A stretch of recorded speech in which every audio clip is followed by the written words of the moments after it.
আমার কিচ্ছুই দিল না। আমার দিন দিন অলস হয়ে যাচ্ছি। হঠাৎ করে অলস অলস বলতেছে কেন? কারণ কি? মানে এটা তোমাকেও বলছি। না, অলস না, অলস বলতে কি জানো? আহ, উম, অলসতা করলে তুমি সফলতার মুখ দেখতে পারবে না। অলসতা করলে পরে সফলতার মুখ সফলতার দেখতে মুখ পারবে। দেখতে পারবা? হ্যাঁ। এটা আবার কেমন কথা? মানে ঘটনা হয়েছে, তুমি যখন অলসতা করবা তাহলে সফলতার মুখ দেখবে। তোমার কাজ ফাঁকি দিতেছো, তুমি কাজে মন দিতে পারবে না। কাজ যখন করবে না তুমি সফলতার মুখ দেখতে পারবে না। এটা আবার কেমন কথা? ওইটাই কথা। কারণ তুমি তো আমি শ্রম এত দিতে পারবে না। অলসতা করে তুমি শ্রম দিবা না, কাজ করবা না, বসে থাকবে চুপচাপ। আমি তাহলে তুমি ভাই এত কিছু বুঝি না, তোমার মতো এত ফ্যাসফ্যাসের কথা বুঝি না। অলসতা কেন, মানে আমি নিজে নিজে অলস হয়ে যাচ্ছি কেন বলছি কথাটা জানো? এটা তোমাকে বলছি, কেনই বলছি কথাটা তুমি নিজে বুঝো। হুম তোমার আজকে ইদানিং কতদিন ধরেই বলতেছি এই কাজটা করো, এটা একটু করে দাও তো। উহুম, খালি ঘুমাই। তুমি করো না। তুমি শুধু খালি ঘুমাও, খাও, আর এই যে একটু কামারটা দিকে দেখো। না, ঘুমন খাওয়ানো ঠিক আছে, কিন্তু আমি তো এইটাও আমরা আবার সবাই মিলিয়ে করতেছি। এটা যেন কাজের বলছি। ফাঁকি দিয়ে আমি কিচ্ছুই করি না। আমি কাজ কাজ কি সামনে নিয়ে সুন্দর যাই। ভাবে তুমি বুঝাই লাইছো কথাটা। তুমি যখন অলসতা করবা তখন সফলতার মুখ দেখতে পারবে না। যে কোনো লোক, আর তুমি না, শুধু সব মানুষই। একটা মানুষ যখন সফলতার মুখ দেখতে হয়, সামনের দিকে এগিয়ে যেতে হয়, তাহলে কাজ করতে হবে, পরিশ্রম করতে হবে, নিজের প্রচুর পরিমাণ খাটাইতে হবে।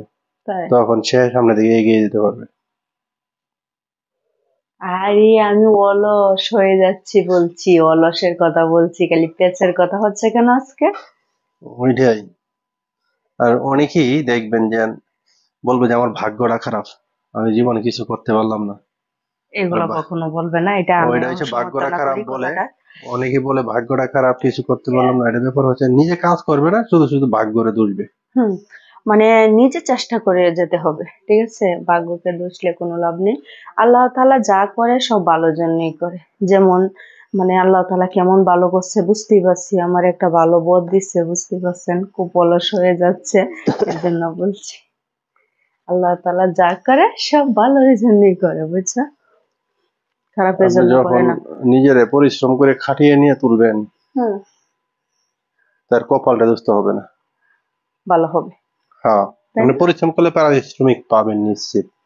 কারণ ওইটা কখনো পারিশ্রমিক আপনাকে, পরিশ্রম আপনাকে পারিশ্রমিক দিবেই, আর ওইটা কখনো আপনাকে বৃথা করবে না। হ্যাঁ, ওইটাই হচ্ছে মূল কথা। আর আপনি কাজ না করে আপনি কপালটা দুষবেন যে আল্লাহ আমার কিচ্ছুই দিল না, আমার কপালে দোষ। অনেকেই কথাটা বলে, কিন্তু কপালটা দোষ দিলাম নাই। আপনি পরিশ্রম করবেন, হ্যাঁ, পারিশ্রমিক পাইবেন। ওইটা অনিবার্য। পরিশ্রম আপনাকে কখনো ফাঁকি দিবে না। হ্যাঁ, পরিশ্রম কখনো ফাঁকি দেন। আর ওটাকে কখনো বলবেন না আমার ভাগ্যটা ভালো না। আর এটা মনে করেন জাস্ট, মনে করেন নিজে সবকিছু করবেন, ইনশাল্লাহ ভাগ্য ভালো হয়ে যাবে। আর চেষ্টা করে যেতে হবে, সবকিছুতে চেষ্টা করে যেতে হবে, বুঝছো? আর চেষ্টা ছাড়া সবকিছু কিছুই দেওয়ার হবে না। মালিক হচ্ছে আল্লাহ। কোন সময় আপনি নিরাশ হওয়া যাবে না। আজকে কিন্তু অনেক প্যাঁচপাসের কথা শুনছেন আপনাদের ভাইয়ের মুখে। মানে আমি এত প্যাঁচপাসের কথা বলতে পারি না, আমি যে সাদা সিধা মানুষ, যা বুঝি সাদা সিধা কথা বলি আর সাদা সিধা দৌড়ি, বুঝছেন?